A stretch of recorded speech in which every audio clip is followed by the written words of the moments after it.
How is it going, guys? My name is OnesieBanette and welcome to week 2 of the Pokémon Premier League against SceptileMC, George and his San Francisco Arcaniners. Now, if you don't know who George is, then what are you doing on my channel? George is an incredible battler. He's a ridiculously good battler and he's genuinely a nice guy. We hadn't really spoken a lot before this, but I'd known about him for a long time and honestly, I don't like to say this about people. I've said it about Sam and I've said it about Liam, but obviously George is one of the people that inspired me to get into competitive battle, at least the league format. Because I'd always laddered, I'd always been good at competitive, I'd always been good at predicting what players could do, but I'd never played league format. Watching Sam play league format, watching George play league format, really got me into playing that. I hadn't spoken a lot before we joined the PPL, but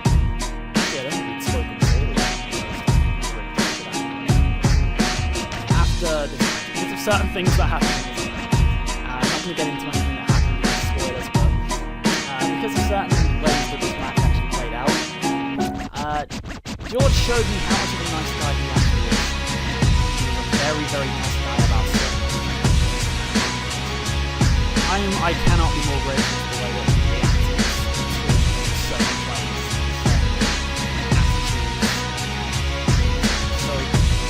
Basically, George is a great guy, go and sub him if you haven't already, and yeah, all of that good stuff. So, basically, oh my god, I need to move my mouse away. Basically, what's going to happen in this match? As you can see, some timestamps just came up in the video, and that's because I'm going to be doing a bit of pausing shenanigans with certain parts of the video, because there are some turns that need explaining a bit further. So, I'm going to pull a Shroom Raver and I'm going to start pausing them. So, basically, what we're going to be doing, our team is, and if you want to know in more detail, in more extent, I have a team analysis that will be down in the description below for this match, because there's a lot of thought into some of these sets. But a brief overview in case you don't have time to watch that. I'm bringing Choice Banded Bramble with Heal Bell. I'm bringing Physically Defensive Lickitung with Ice Beam, Earthquake, Wish, Protect. Substitute Toxic, Fire Blast, Sludge Rain, Volcanion. I'm bringing Sword Dance Substitute Therapy, Extra Attacking Mega Latios, Earthquake, Fog, bringing Zap Plate, Knockoff, Mysterium, Choice Specs. That's the one. So, the thing with this game, as you'll know from my team analysis, if you watched it, but if you did, this will be new to you. I brought this physically defensive Lickitung with Ice Beam as a check to stop Salamence. It was the only thing I had that could pretty much stop Salamence reliably. I say reliably because, obviously, Salamence gets Iron Tail, which decimates Gramble, absolutely decimates it, so I needed something that didn't get too hit KO'd by any of his coverage at Adamant Life Orb, and Lickitung was the only thing I had that did that, because Salamence has insane coverage. But if you look at his team, he brought the Jirachi, the Crustle, the Porygon 2, the Azumarill, the Mega Sableye, and the Manectric. Where's the Salamence? There is no Salamence there, and that made me very relieved, but also very frustrated, because now I have an Ice Beam on Lickitung, which is not going to be used because it's not going to be useful in the slightest, and I have just... even Gramble is now pretty much useless in this game. I could have brought Gramble as something else. I could possibly have brought Gigalith. I could possibly have brought Gengar. I could have brought a lot of different mons, but Gramble was pretty much here to get an Intimidate off on Salamence. But Gramble is not going to be useless in this match because Banded Player Off, Banded Crunch, Banded Earthquake, and the Heal Bell will be useful, but Banded Gramble hurts him. Like, it OHKOs everything there, apart from Jirachi, which it 2-hit KOs. It's mad. It does so much work. But anyway, let's get into this match and see what happens when Birmingham Spritzee take on the San Francisco Arcaniners and George. So,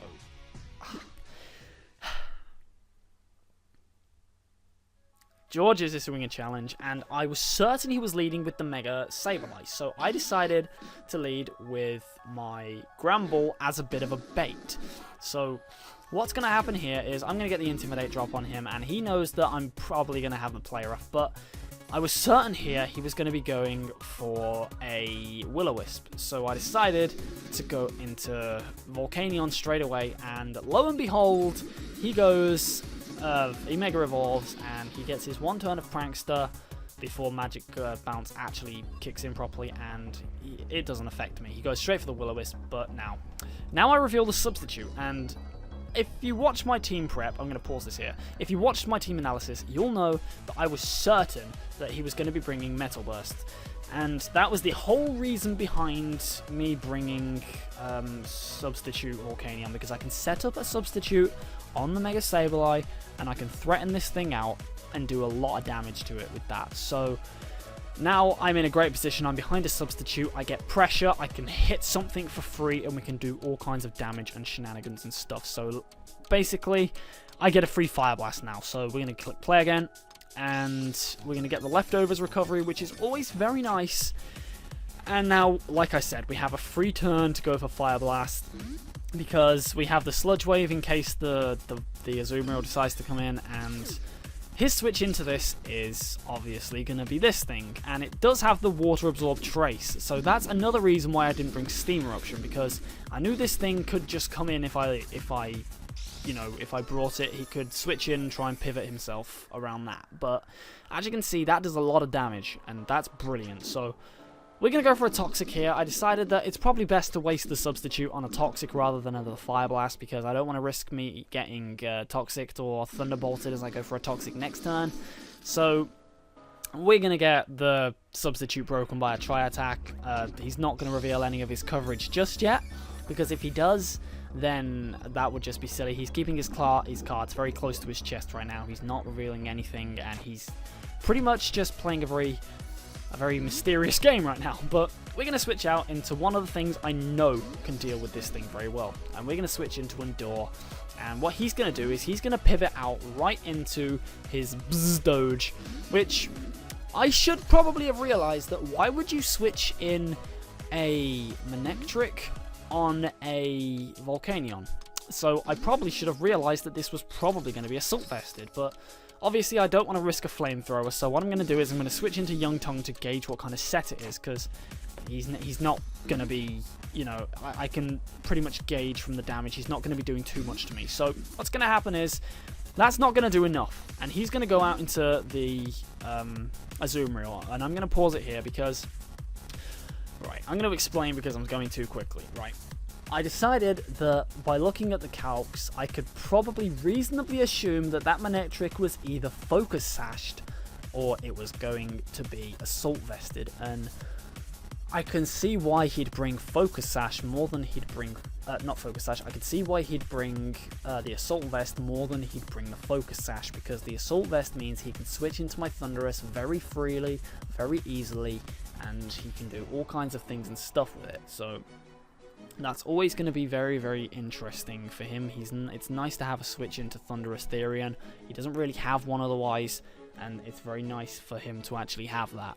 But as he goes into the Azumarill, I was caught in two minds. Swagnette was caught in two minds, and obviously we could have gone into Volcanion, but I don't know what set this thing is yet, and I don't want to risk taking a banded Bulldoze as I switch into Volcanion, being outsped and then killed.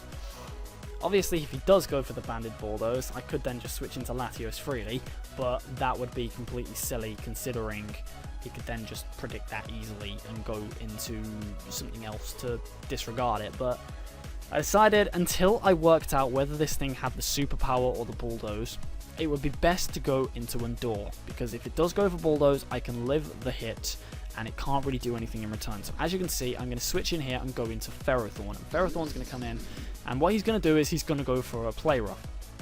And this is very good information because it doesn't do that much damage. So he's going to get the Iron Barbs damage off on him, and that's beautiful. And here comes another difficult decision, because I looked at the damage and that was not banned damage. And I was pretty sure he would never ever bring Scarf Azumarill, at least not against this team. I didn't think that Assault Vest would be... I can see why he'd bring Assault Vest over any of them, but I knew that he had the ability to switch moves, and because of that, I didn't see Life Orb, I didn't see, what do you call it, it wasn't Banded, it wasn't Life Orb, so I assumed that I could live a superpower from this range if he had it, and if he did have it, I thought that the payoff of getting rid of Azumarill would be worth more than keeping Ferrothorn around. Because Ferrothorn at this point, its only job would be to set up on Mega Sableye. And even if it does that, there's no point at all in it doing it because, well, it could have done work, I guess, but Azumarill is too threatening not to pass up a chance to kill, and to get rid of this thing early is very worth it. So as you can see, I'm going to get my Leftovers recovery back, and what he's going to do on this next turn is he's going to go straight for a superpower, as you can see. And what this is going to do is it's going to do insane damage, but we live. Because he's not offensive item invested. I probably took a risk there. It was probably a bit of a risk, but it was probably a roll. But we're going to go for the Power Whip, and that's a dead Azumarill. Because it's not living up at -1 defense. And that is indeed... Can you not do that, please? Can you not pop up? I've literally muted Discord. Discord completely just scares me. But anyway, that's a dead Azumarill, and we now don't have to worry about that.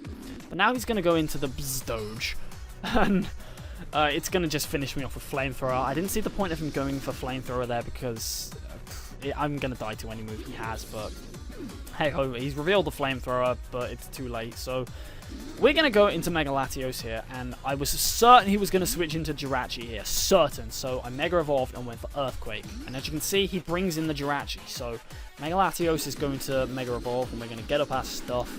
And we're about to smack this thing with an Earthquake, which, as you'll know from my team analysis, that is a 2-hit KO, which is going to be absolutely vital. So it's beautiful. We don't see Leftovers, but we do see it's a Choice Scarf set. So it's going to go for a U-turn, and that's going to sting because we're Hasty Nature. We don't have the defense. That's going to sting a bit, but we live. And I decided to go for another one here, just in case it wasn't Scarf, because I thought it was probably... It's probably a bad play on my end, but I probably should have gone for a Draco there because it would have just destroyed the Mega Sableye, but hey ho. Right, we're going to switch out here, and I decided to go into this thing because I was certain it was going to go for a Sucker Punch, but he reads that beautifully, and he goes out into Bzdoj. And this is where I'm left with a difficult decision because I know I can't touch this thing because of my coverage, and because of that coverage, it's going to be very frustrating to actually deal with it. So I decided, once again, going into Young Tongue is the best thing I can do right now. It's the only play I have because he goes for the Hidden Power Ice, revealing to me that he does have a way of dealing with Thunderous Tea, and then he goes for a Volt Switch. And Young Tongue tanking all of these hits from this Manectric, even without special defense investment. And this Volt Switch brings him back into Jirachi. Go away, Camtasia. But yeah, I'm going to go for the Wish here. And what you're going to see from here is... This is a Scarf Jirachi, so I'm going to go for Protect here because I want to see if I want to see what he's going to do. He's going to go for an Iron Head, and that's incredible because now I know that he's scarfed into that and I can plan around it. I decided to take the risk and go for the Earthquake, and that Choice Scarf Iron Head crit flinch did 50 damage. Like, that's insane. That's insane. Like, literally insane.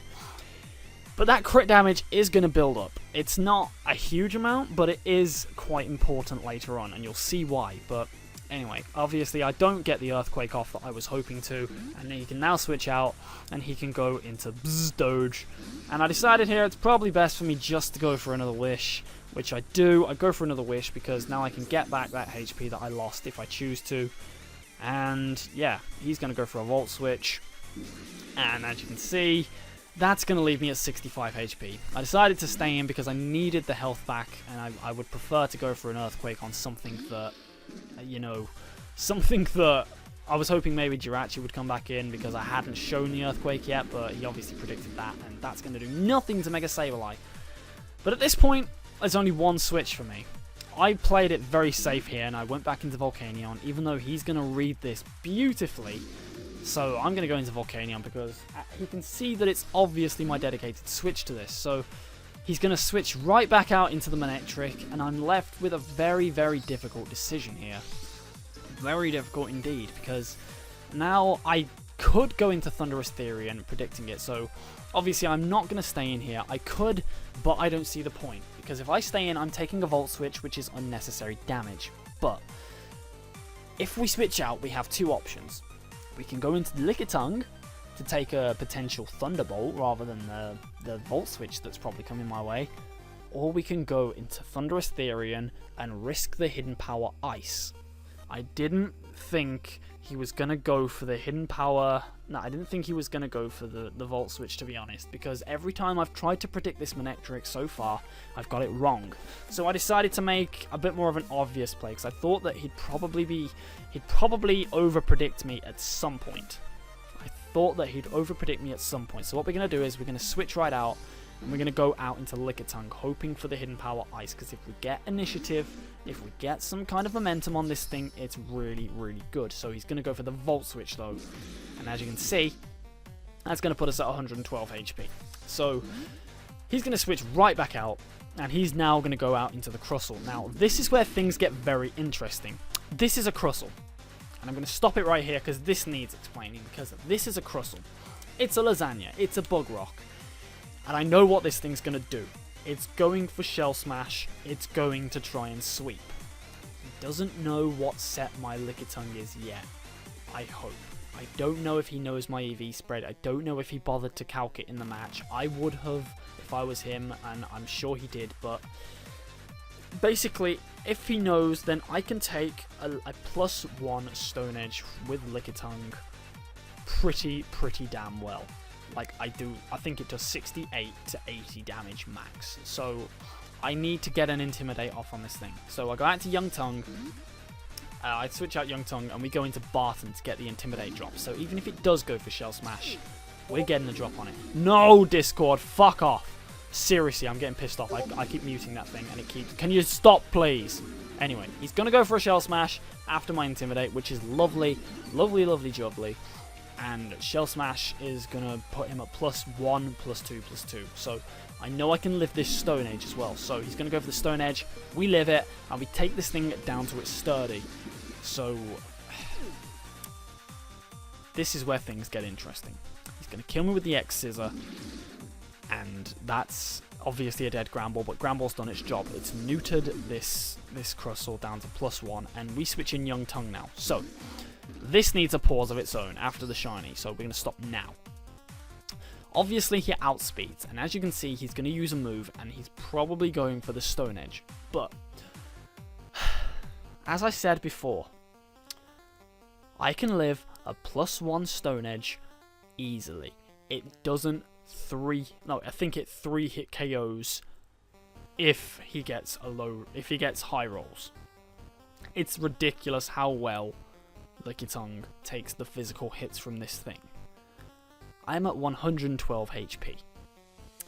The only rolls he can get, because I calced it, and he does 68 to 80 damage to me. The only rolls he can get that will kill me, I believe, and correct me if I'm wrong, are 78, and 80 plus a crit. That is the only way that Crustle takes on Lickitung now. That's the only way it takes me down. So, it's going to go for a Stone Edge, and as you can see, max roll crit. Now I'm going to stop this right now again, because do you remember the Iron Head crit flinch from Jirachi before? It did 50 damage. Without it, it would have done 35, and it would have put me out of the range of the crit Stone Edge at max roll. So that crit flinch with Jirachi has just chipped down Lickitung just enough for a crit high roll Stone Edge from a +1 Crustle to take out Lickitung. So originally, when I was thinking about this, I completely forgot the crit flinch from Jirachi. But looking back on it now, that crit flinch from Jirachi, not only has Lickitung been critted by Jirachi, it's been critted, high rolled by a Crustle, and the combination of the two has left it in a range where it has just been revenged by Crustle. So, what happens from here? My last 3 Pokemon are Volcanion, Thundurus, and Mega Latios. The only way I win or even kill this thing is by him missing a Stone Edge. I can live an Earthquake from here, but not a Stone Edge. So he goes for Stone Edge and hits, Volcanion goes down. Now, I have to hope he hasn't packed the X-Scissor. So, he's gonna go... I'm going to go into Mega Latios and hope he doesn't have the X-Scissor. He does, and that's very frustrating. I was kind of hoping I could outspeed it by going into there, but obviously not. And that's Mega Latios down.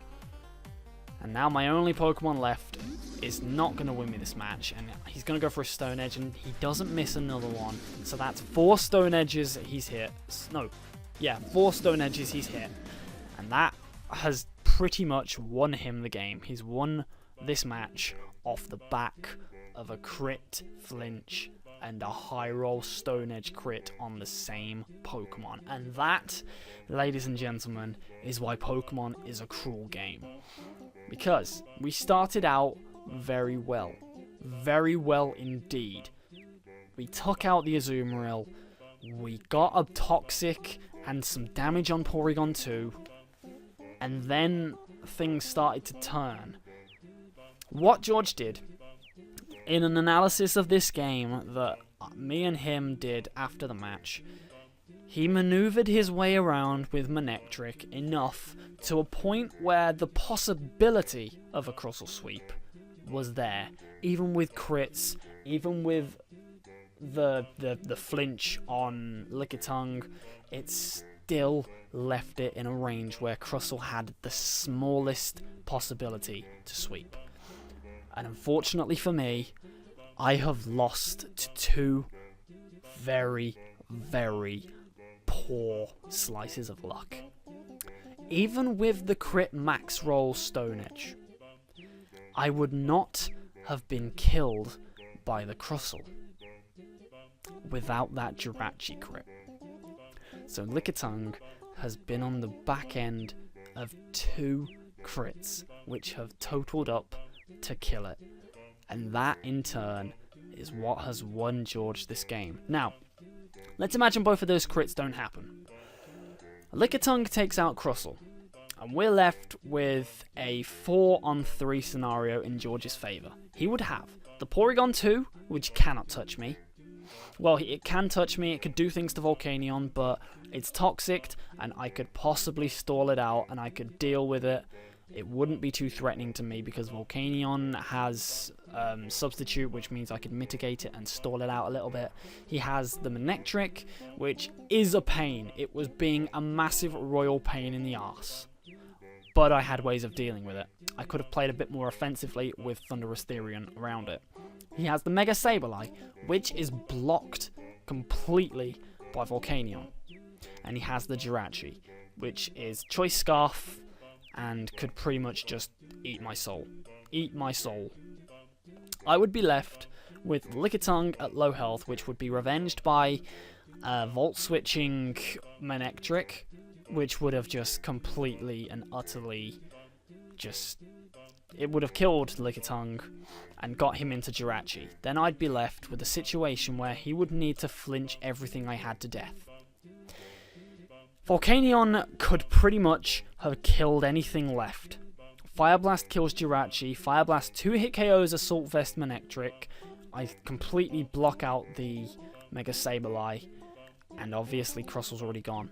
So, it's subjective who would win that game if those crits don't happen.